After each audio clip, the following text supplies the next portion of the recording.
A ver, para empezar tendríamos que recordar que existen factores defensivos y factores ofensivos o agresivos sobre la mucosa gástrica, ¿no? Dentro de los factores defensivos está el moco, ¿sí? La capa de moco que cubre o que recubre los pliegues, el bicarbonato que se secreta en el estómago, la barrera de células epiteliales que debe estar con un aporte sanguíneo adecuado, y las prostaglandinas, sobre todo prostaglandina E, que tiene un efecto protector sobre la mucosa del estómago. Luego están factores agresivos como el ácido clorhídrico y la pepsina que se producen en el estómago, la bilis que refluye en el duodeno, un riego sanguíneo inadecuado que deja las células epiteliales expuestas, y factores externos como el Helicobacter pylori o drogas como los AINES o los corticoides, el estrés metabólico, ¿sí? O de manera más discutible el consumo de tabaco, alcohol o de café. ¿Okay? Cuando hay un desequilibrio entre factores agresivos y factores defensivos y los factores agresivos superan a los factores defensivos, se produce una lesión de las células epiteliales, y consecuentemente a la lesión se produce una reparación con restitución y replicación celular formando heridas agudas. Ahora, la cicatrización de esa herida aguda, la curación de esa herida aguda con la presencia de fibrina, ¿sí? Es la úlcera. ¿Okay? La fibrina es esta sustancia de color blanco, ¿sí? Esto es una úlcera, ¿sí? Con bordes edematosos, ¿sí? La presencia de fibrina es la úlcera, fíjense, ¿no? Y este es el estómago, este es el píloro, y esto es una andropatía congestiva en un paciente que tiene una úlcera duodenal, ¿sí? En cuanto a enfermedad relacionada con el ácido, sabemos que se puede producir gastritis, duodenitis, úlcera gástrica o úlcera duodenal. Eso es como que el camino que se puede seguir. Las causas de la enfermedad ulceropéptica, a la cabeza el Helicobacter pylori, presente en un 60 a 80% de úlceras de estómago y en un 95% de úlceras duodenales. La segunda causa es el uso regular de AINES, antiinflamatorios no esteroidales. Luego están otras drogas, ¿sí? Como citostáticos, o sea, quimioterápicos, antiagregantes planetarios o corticoides, pero generalmente cuando se asocian a los AINES, no suelen ser lesivos cuando están solos, sino generalmente asociados a los AINES. Luego está el alcohol, el tabaco y el estrés, que son bastante discutibles, ¿sí? Y luego condiciones que producen hipersecreción ácida, como puede ser, por ejemplo, el síndrome de Zollinger-Ellison, ¿sí? Una hipersecreción ácida como consecuencia de un gastrinoma. ¿Okay? En cuanto a los datos de prevalencia, la prevalencia anual en Estados Unidos es más o menos del 10%, discretamente superior en hombres que en mujeres. Y esto no sé, pero no me parece una estadística reproducible en nuestro medio, pero en los Estados Unidos las úlceras duodenales ocurren 5 veces más que las úlceras gástricas. ¿Sí? En cuanto a síntomas, a ver, si es que los pacientes tienen síntomas, ¿sí? Para empezar, podrían tener un dolor urgente en epigastrio, náuseas, pérdida de peso, pérdida de apetito, fatiga, ¿sí? Pero también es probable que los pacientes no tengan ninguna manifestación, ¿sí? Que debuten simplemente con una anemia en un examen de sangre o con una melena y que nunca sintieron nada y que al momento de hacer una endoscopia aparezca una úlcera, ¿sí? Fíjense este paciente con múltiples úlceras andrales. ¿Cuáles son los objetivos del tratamiento? ¿Sí? El tratamiento de la enfermedad ulceropéptica. Por un lado, remisión de dolor y otros síntomas, cicatrización, ¿sí? Prevención de recurrencia y de complicaciones. Ahora, existen factores que influyen en la evolución de la enfermedad ulceropéptica, no todos evolucionan igual. Y los fumadores, los consumidores de AINES, los que tienen úlceras grandes o edad mayor de 65 o 70 años, y aquellos que tienen complicaciones hospitalarias por estrés metabólico parecen evolucionar peor, ¿sí? Que aquellos que no tienen estos factores. El alcohol y la dieta, si bien han sido postulados como factores que podrían influir en la evolución, no parecen tener valor estadísticamente significativo en cuanto a la evolución de las úlceras. Rápidamente hablemos del rol del Helicobacter pylori, porque ya un poco hemos hablado de eso, esto ya lo sabíamos, ¿sí? El paciente con úlcera gástrica suele tener gastritis, atrofia, aumento de células parietales, puede haber metaplasia intestinal, y en cambio el que tiene úlcera duodenal invariablemente habíamos dicho que tiene metaplasia gástrica en el duodeno, ¿recuerdan? También habíamos dicho que un 20% de los infectados por el Helicobacter pylori desarrolla una enfermedad ulceropéptica.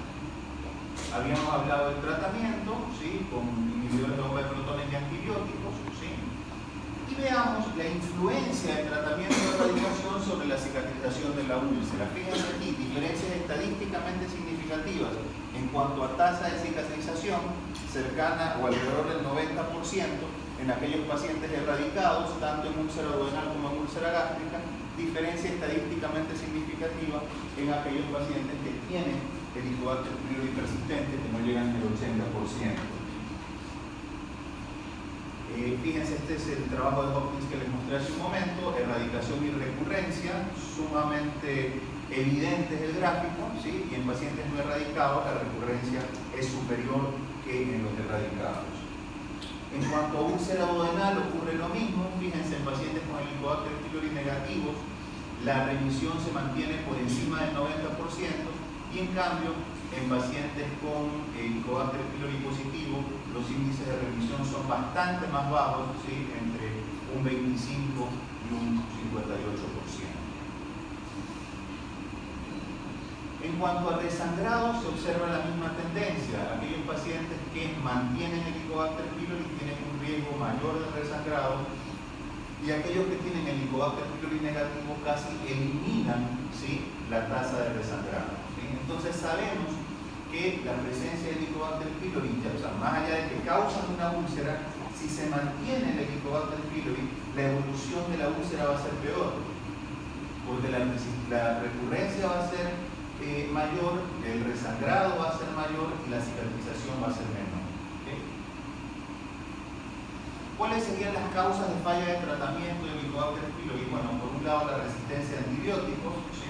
Por otro lado, la no adhesión al tratamiento, no solamente porque el paciente no lo quiera comprar o se descuide, sino porque a veces hay intolerancias a ciertos componentes del tratamiento. La claritromicina, por ejemplo, es un antibiótico que a veces no es bien tolerado, ¿sí?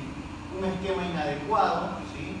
Con antibióticos que no sean los adecuados, o con un solo antibiótico, ¿sí?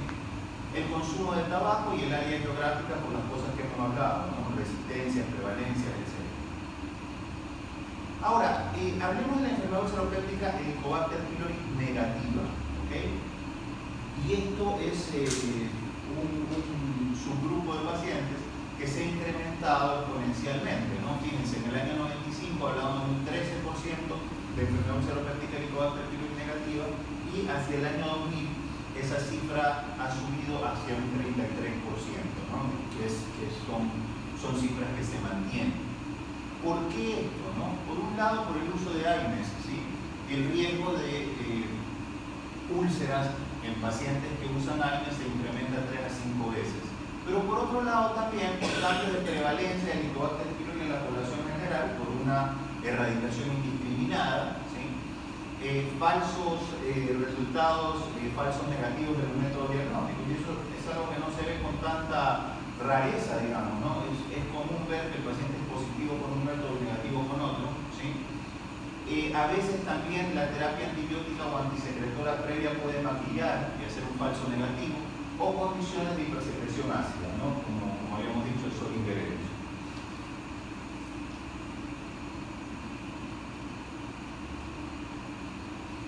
Ahora, ¿cómo funcionan el Helicobacter pylori y los AINES cuando están en un mismo paciente? Incrementan independiente y significativamente el riesgo de úlcera y sangrado, pero juntos, ¿sí? Actúan sinérgicamente. ¿Qué quiere decir esto? Que si tenemos un paciente en el cual sabemos que tiene una úlcera porque ha utilizado AINES, porque se le recetaron AINES e hizo la úlcera, no hay que conformarse con el antecedente, sino que hay que sacarle una muestra, ¿ok? Y ver si es Helicobacter pylori positivo. Porque si el paciente es Helicobacter pylori positivo y no lo tratamos, la evolución de este paciente va a ser peor, ¿sí? Aunque la causa original de la úlcera haya sido el consumo de AINES, hay que testear para el Helicobacter pylori y si es positivo hay que erradicarlo.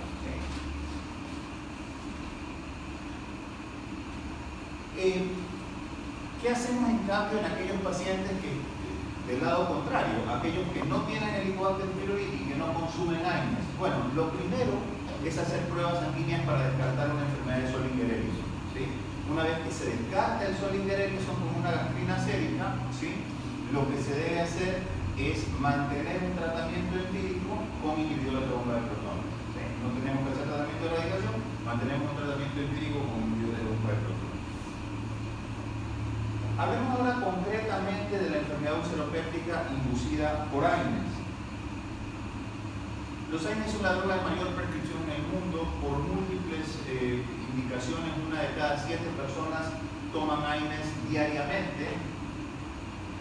Dolor premenstrual, aspirina profiláctica, dolor postquirúrgico, traumatismos, enfermedades reumatológicas, migrañas,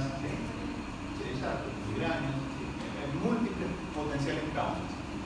El 15 al 20% de los pacientes que toman AINES hacen úlceras gástricas y el 5 al 8% hacen úlceras duodenales. El riesgo de complicaciones es de 1 a 4% al año, que el número de pacientes es altísimo, ¿sí? Ahora, una cosa importante es que los AINES, y esto pongan atención, hacen daño no solamente cuando se los ingiere por vía oral, ¿sí? Porque muchas veces dicen, no lo vamos a dar por vía oral, lo vamos a dar por otra vía y con eso cuidamos el estómago. Eso es un error gravísimo.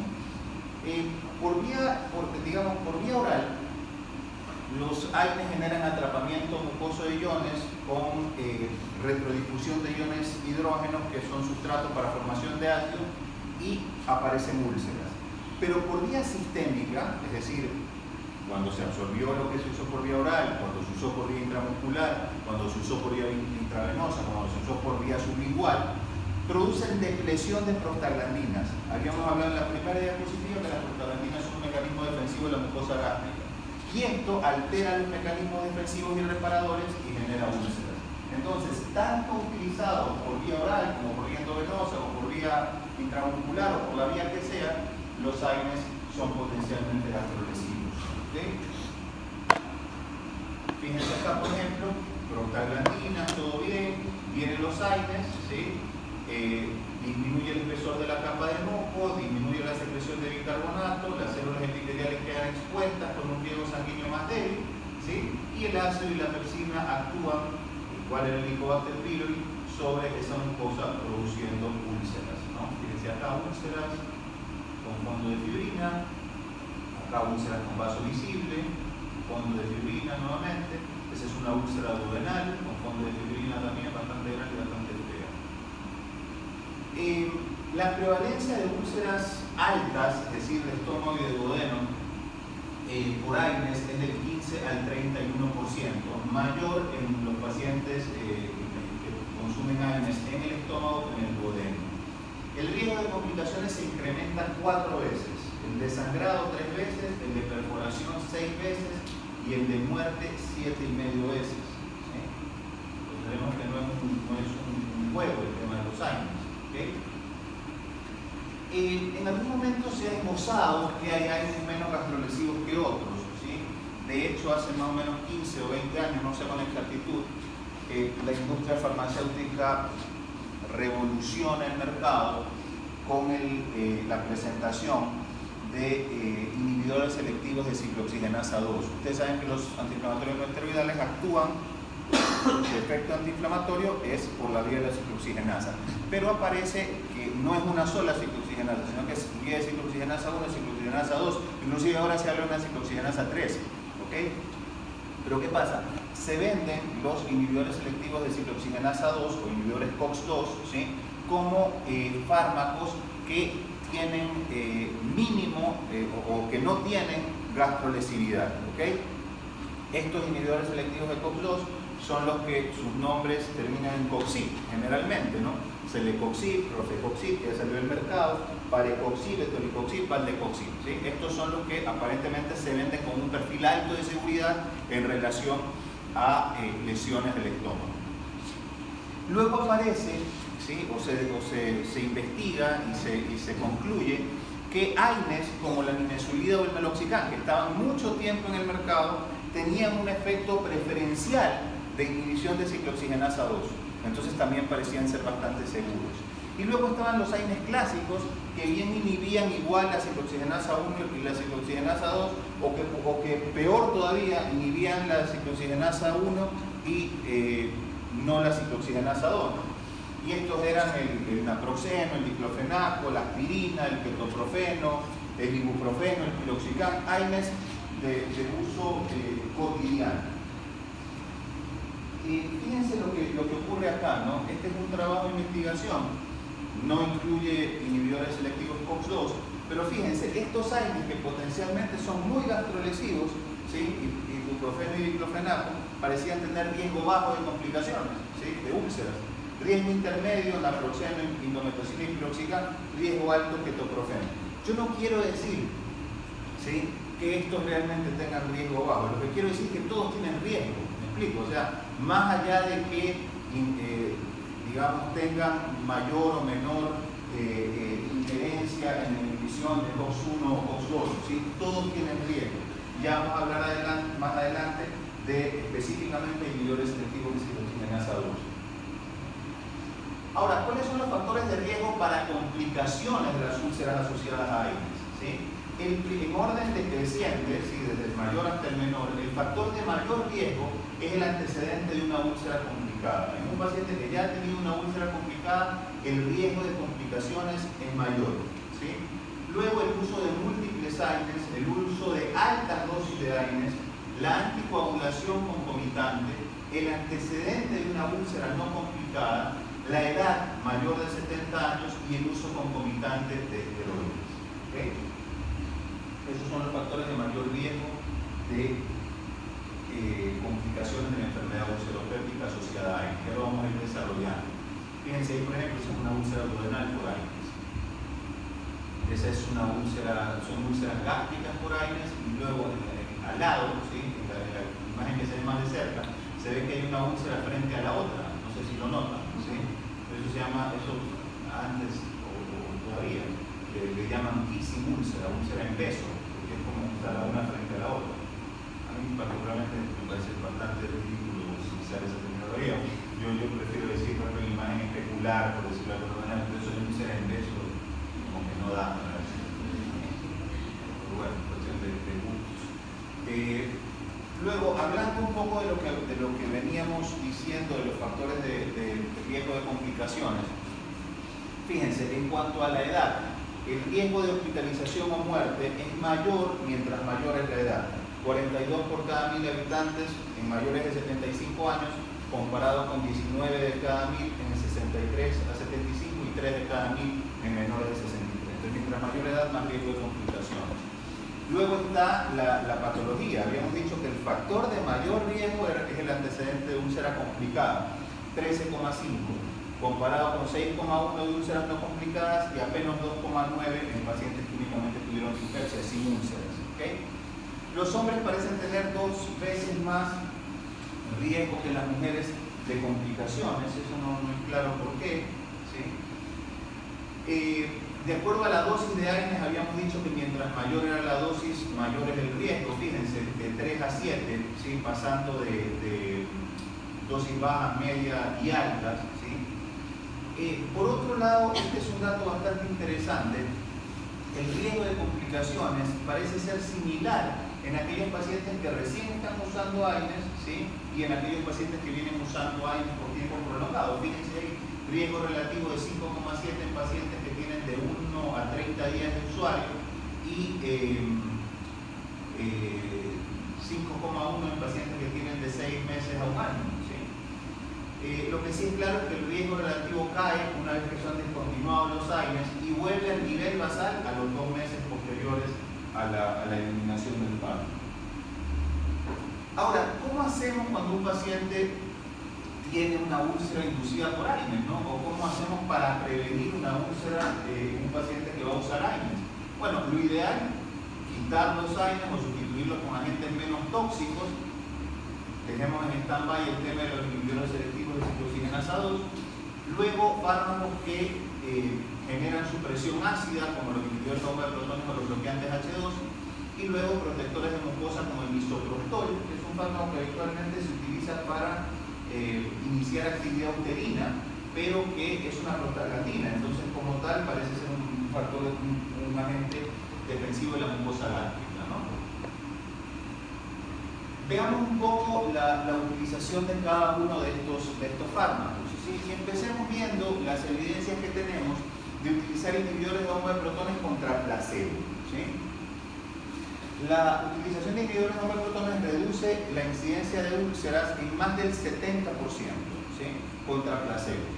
Fíjense, el NNT de esomeprazol contra placebo, ¿sí? Es de 8 y 9, con 20 y 40 miligramos, bastante similar, lo cual quiere decir que ni siquiera necesitamos dosis altas de inhibidores de bomba de protones para lograr esto. Fíjense, este es el estudio Venus, ¿sí? Que con 844 sujetos, incluidos inhibidores selectivos COX-2, tienen con placebo un 20% de úlceras y con esomeprazol 20 y 40 miligramos un 5% de úlceras. Diferencia estadísticamente significativa que se repite en este otro estudio que es similar pero con menos pacientes. Visto a manera de metaanálisis, es evidente que los inhibidores de bomba de protones previenen las úlceras inducidas por AINES, ¿no? Eso es clarísimo. Fíjense, como todos los trabajos muestran el mismo resultado. Ahora, ¿qué pasa con los inhibidores de bomba de protones frente a los bloqueantes H2? Fíjense, en realidad el único trabajo que hay para esto es uno que se llama Astronaut, que es un trabajo antiguo, ¿sí? Que muestra que aleatoriza pacientes a omeprazol 20 miligramos y ranitidina 300 miligramos al día. Después de 6 meses se ven pacientes con omeprazol sin úlcera 94% y con ranitidina sin úlcera 80%. Fíjense, esta tendencia se ve tanto en pacientes con úlcera gástrica como en úlcera duodenal. Entonces hasta aquí tenemos que los inhibidores de bomba de protones son superiores al placebo y a los bloqueantes H2 para la prevención de úlceras asociadas a consumo de AINES. Luego está el misoprostol, ¿sí? Uno diría, bueno, probablemente ocurre lo mismo, y en realidad no es así. Fíjense, el misoprostol previene muchísimo las úlceras.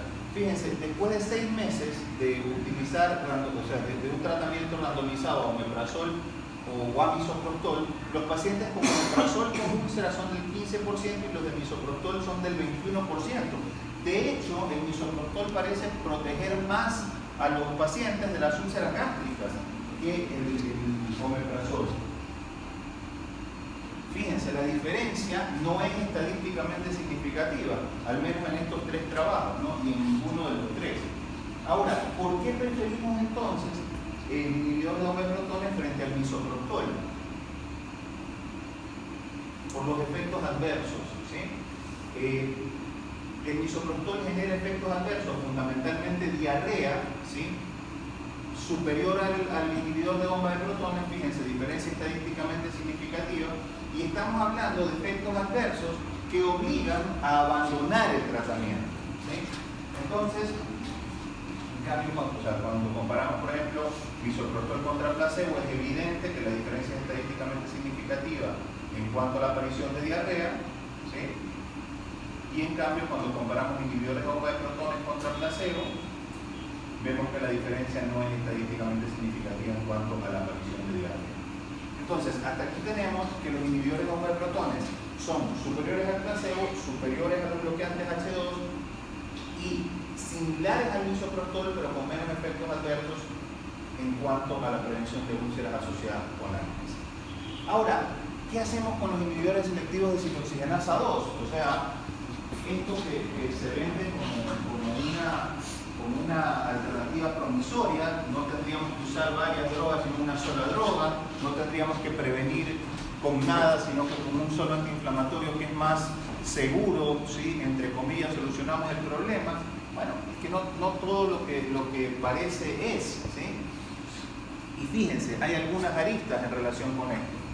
Por un lado, En pacientes que toman otro AINE, si utilizamos un inhibidor selectivo de COX-2, es como que estuviéramos usando dos AINEs clásicos, ¿sí? Se pierde ese efecto menos gastrolesivo. Fíjense aquí, por ejemplo, pacientes tomadores de aspirina, ¿sí? Incidencia anual de úlcera complicada, asociando celecoxib a la aspirina o asociando AINEs clásicos, 2 y 2%. Es decir, ya ahí el riesgo es similar, ¿okay? Y por otro lado está la incidencia de infartos agudos del miocardio, que es superior, ¿sí?, en inhibidores selectivos de COX-2 comparados con AINEs clásicos. De hecho, el rofecoxib salió del mercado por alta incidencia de infartos agudos del miocardio en comparación con la C. Este es un caso, por ejemplo, de una paciente de 26 años, dolor epigástrico, va a la consulta con 4 días de evolución, después de que el traumatólogo, por un dolor articular, le había recetado arcoxia, que es un inhibidor selectivo COX-2, y dolgenal, que es un AINE clásico. Quedó llena de úlceras, múltiples úlceras. Y para mí este es quizás el ejemplo más categórico de lo que les estoy diciendo. Fíjense, esto es prevención de úlceras con esomeprazol en pacientes de alto riesgo que están usando AINEs clásicos e inhibidores selectivos de COX-2, ¿sí? Entonces, ¿qué hacen en este trabajo? Separan a los que usaron COX-2 de los que usaron AINEs clásicos, ¿okay? Y en ambos grupos se utiliza esomeprazol asociado. Y fíjense, en ambos grupos la diferencia es estadísticamente significativa, previniendo úlceras. Pero yo no quiero que se fijen en esto. Ya sabemos que el inhibidor de protones previene de úlceras. Lo que quiero es que comparen los dos grupos placebo. Fíjense el porcentaje de úlceras en los pacientes con AINEs clásicos y fíjense el porcentaje de úlceras en los pacientes con inhibidores selectivos de COX-2. Similar, ¿sí? Probablemente hay otros trabajos que digan lo contrario, pero a lo que yo voy es a que sea cual sea el AINE que usemos, hay que proteger el estómago con un inhibidor de protones. O sea, ese es el resumen. Yo no puedo decirles que no utilicen nunca inhibidores de protones. AINEs. Para mí es fácil no usar AINEs con mi especialidad. No necesito usar AINEs nunca, directamente nunca.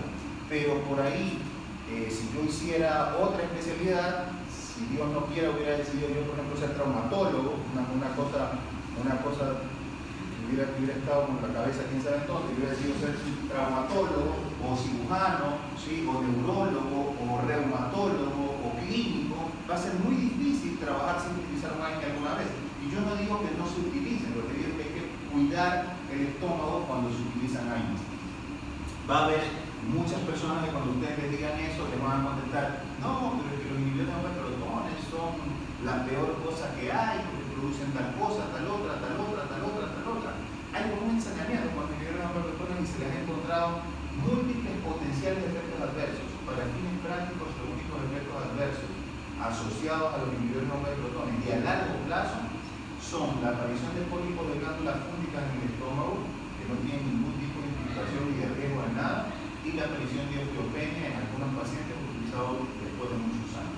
Pero luego el resto de cosas que se dice y que tienen relación con los inhibidores de protones no parecen tener base científica sólida. Esto sí es sólido, ¿no? Que si no lo utilizan los pacientes van a sangrar. Esto es más claro. Estamos cuidándonos de un efecto adverso potencial que vamos a ver quizá después de cuántos años después, y esto es, ¿sí?, contra un efecto lesivo evidente, ¿no? Fíjense, con la aspirina pasa lo mismo, ¿sí? Y miren lo que ocurre en pacientes que han tenido úlceras, ¿sí? Fíjense, utilizando una dosis mínima, una dosis estándar de lansoprazol, 30 miligramos asociado a la aspirina, tenemos un riesgo de recurrencia de úlceras de 1,6% comparado con un 15% de aquellos pacientes que utilizaron la aspirina. Complicaciones de la enfermedad ulceropéptica, hemorragia, que eso es lo que vamos a hablar en la próxima clase, ¿sí? Vamos a hablar de hemorragia digestiva alta no varicial y de cáncer de estómago. Perforación, la perforación puede ser libre, ¿sí?, o puede ser lo que se llama penetración, que es la perforación a otro órgano, generalmente el páncreas, ¿sí? O sea, se perfora, pero es una perforación cerrada, ¿sí?, hacia otro órgano. Y la obstrucción, por una cicatrización inadecuada. Fíjense aquí, por ejemplo, esta es una paciente que tuvo una úlcera duodenal. Este es el píloro, este es el bulbo duodenal, esta es la segunda porción, y esto es un desfiladero que queda después de una cicatrización inadecuada, o sea, una cicatrización retráctil, ¿sí?, de una úlcera duodenal, y eso obviamente va a generar obstrucción. Entonces, para terminar con este tema, el Helicobacter pylori es causante de hasta un 80% de úlceras gástricas y hasta un 95% de úlceras duodenales. La erradicación del Helicobacter pylori es esencial en todo paciente Helicobacter pylori positivo que tenga una úlcera, es esencial la erradicación. Más allá de que haya usado AINES, lo que sea, es esencial la erradicación. Los AINES son la segunda causa y deben quitarse o reducirse si es posible, y si no, recibir agentes gastroprotectores. Los ideales para esto son los inhibidores no protones. ¿Alguna pregunta sobre este tema? ¿No? Bueno, entonces nos vemos la próxima.